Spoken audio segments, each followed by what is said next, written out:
on the Joy News Prime. I'm Gary Al-Smith, and it's time now for the sport.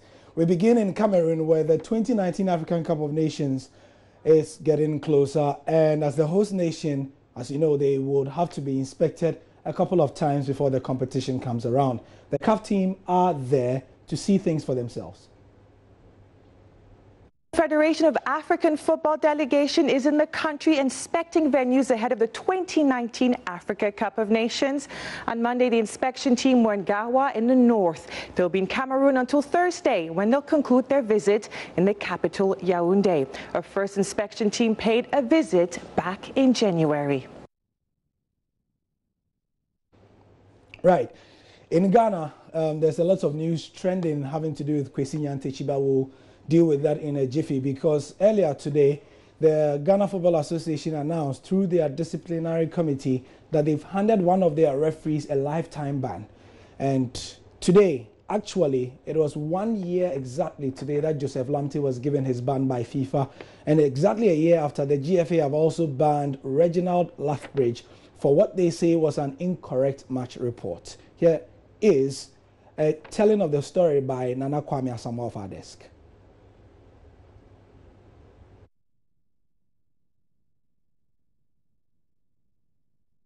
The decision comes after the disciplinary committee found Lathbridge guilty of submitting an inaccurate report on the league game between Bechem United and Elmina Sharks that led to the legal battle that disrupted the start of the new season. Referee Lathbridge's actions were held to have been in violation of Articles 22 and 35 in the GFA's general regulations and other regulations in respect of this matter. The renowned official wrongfully recorded a booking for Bechem United's Joseph Amoah instead of Elmina Sharks' Felix Addo, which made Amoah ineligible to feature against Hearts of Oak. But the player featured, which rendered him unqualified. Great Olympics, after they were relegated, sought to take advantage of the mistake as they filed a petition against Bechem for fielding an eligible player against Bolga All-Stars on March Day 8. And when their petition was dismissed for want of jurisdiction, they filed 2 separate injunction applications at the court to delay the new season.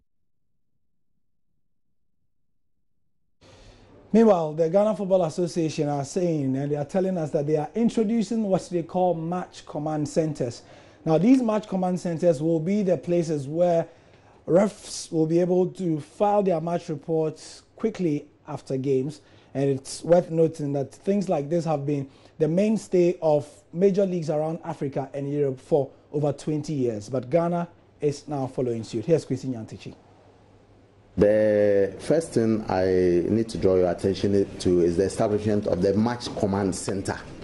The Match Command Center is a new initiative that came out of the Cape Coast Summit. And it is a center that has been put in place to act as a liaison between league venues and the GFA. It's also more or less an operation or emergency center to respond to problems at league venues. It's also to monitor performances of officials and then see to match organizational issues. We also have venue coordinators. These coordinators assist the match officials to generate their reports. Now, during pre-match meetings, we've realized that it's a good opportunity to use pre-match meetings to also control the cases of unqualified player and litigation. So during pre-match meetings, players who are ineligible to play matches, the said match, are announced there. Kwesi Nyantakyi speaking there. Now, to the English Premier League, where Arsene Wenger is facing the adversity that he's going through head on. The Arsenal boss has been under pressure once again this season for the way the team has been playing and also the general feeling around the club. Even with the acquisition of some top targets like Pierre-Emerick Aubameyang and also Henrik Mkhitaryan, the Emirates has been a dull place for fans. The 3-0 win against Watford last time out put the smile back on Arsene Wenger's face. The spark that had been missing for so much of 2018 was restored.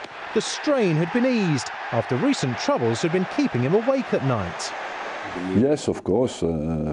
Every manager would tell you that, you know, when he doesn't get the results. The first thing affected is the mood, the lack of sleep and the desire to find solutions. But overall, I must say as well, it's part of a job. Arsenal lost at least once in all 4 competitions in the space of just 6 weeks at the start of the year, with 8 defeats in 14 games overall. But even after more than 30 years in top-level management, Wenger believes this sort of run can benefit him in the long term. It is survive through disappointments, find solutions, and that's interesting as well. It can make you a better manager to face crisis. Wenger believes the keys to coming out the other side are closeness and togetherness within the squad and a strong fighting spirit. It's not about feeling sorry for yourself even when you are disappointed, and it's just at some stage you have to stick together and show who you are and find the resources that are linked with your pride, with your refusal to lie down.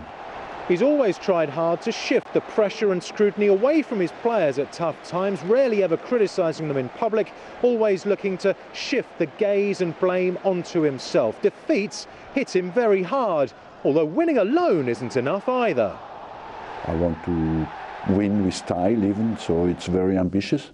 And when we don't do it, of course, I'm suffering like everybody else. But what is into account, you know, Arsenal Football Club today is 30 million people. It's not the suffering of one person. It's you want to make 30 million people happy, and that's what you care about. The recent numbers of empty seats left by fans who've bought tickets suggests many supporters still aren't happy, even after wins against Milan and Watford. But they're into the Europa League quarter-finals, and Wenger's made a recent habit of moving swiftly from crisis to silverware. From crisis to silverware, we see how that works out. In international boxing, the heavyweight division has not been this attractive in years, with some very stellar names, young ones at that, coming up through the ranks. We are assured of some really big fights in the years to come. In maybe the next year or two, one of them could be Anthony Joshua versus Deontay Wilder. It's a Brit versus an American, and Anthony is gearing up to face the hard-punching Bros Bomber. Fight week will be underway ahead of the massive world heavyweight unification clash between Anthony Joshua and Joseph Parker, and there will be one very interested spectator ringside in Cardiff, because that's WBC champion Deontay Wilder. The American continues to call out Joshua and is sure to make plenty of noise during the build-up, but Joshua's told him to drop the hype until it's time to fight. He's flying over to come and watch me fight Joseph Parker, and this is what it's about. It's building up to that big clash. I'm a unified heavyweight champion. We're talking about undisputed heavyweight champion, and that's what we're building towards. So yeah, he's more than welcome. But the difference is, when Klitschko came over to watch me in Cardiff and to watch me in Manchester, we had signed a deal. It was signed and sealed, providing I won. With Wilder, I'm just not into the hype. If he wants to come over, get in the ring and all that stuff, I just prefer if he actually had a fight in place to talk about, because if not, it's just hype. And that's what I say, no one wants to hear about this percentage, who's ring walking first. They just want to know that we're going to fight. They don't care about all the business and all that stuff that goes on in the background. So that's why I don't want to get in the ring and just turn it into a hype job. I want to give the fans what they want. And I have been in touch with their camp since last December after I fought Takam. And it's something that we've been working on slowly, and we'll get there for sure.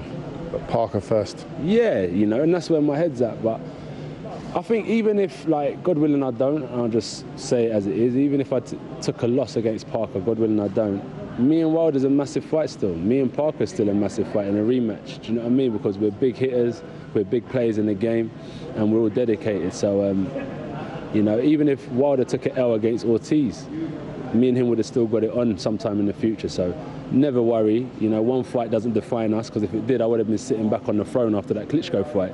But I've got to keep on going, and if you take a little hiccup in your career, that shouldn't define you either. You just got to keep on going. So there will always be more to come from us, because we've got a long way to go. Post-fight comments, I'm sure he was like, I want Joshua.